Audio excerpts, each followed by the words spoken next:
Hey everyone, what's up? Today we're diving into a tutorial on how to create a request type in Jira Service Management, or JSM for short. By the end of this video, you'll be a master at creating your request types and more organized in handling your IT services. Ready? Let's do this. First things first, we need to log into your Jira account. Pop those details in and hit that login button. You with me?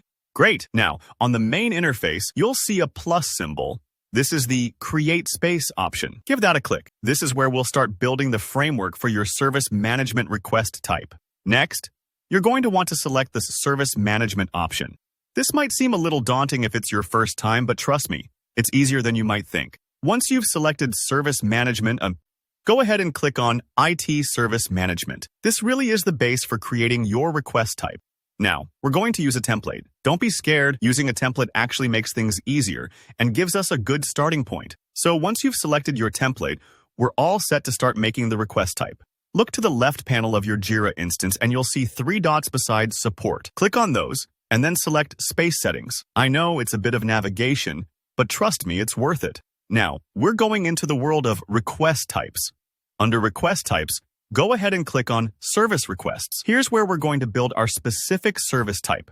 Look for the button that says Create Service Type and give it a click. Now you have 3 options: Create from Template, Create Blank, or Create using Rovo. For this tutorial, we're keeping it simple and starting from scratch. So select the Create Blank option. Don't feel overwhelmed. Remember, Rome wasn't built in a day. It's time to give your request a name. For this example, let's type in Requesting Assistance. But remember, this could be called anything that fits your needs.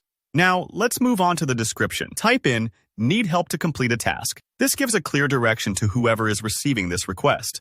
Next up, you'll see a box that says, Portal Group. From the drop-down menu, select Common Request. This keeps everyone in the loop about what kind of help is needed. Moving on, in the Work Type section, select Task. We're almost at the finish line, folks. Hang in there. Then click Add, and voila, you've just created your first request type. It wasn't as scary as you thought it might be, was it? Well, we're through. I hope you found the process simple and interesting. If you have any questions, feel free to drop a comment below and I'll be more than happy to help out. Make sure you like this video if it was useful. And don't forget to subscribe for more helpful tutorials like this one. Until then, keep being awesome and happy request creating.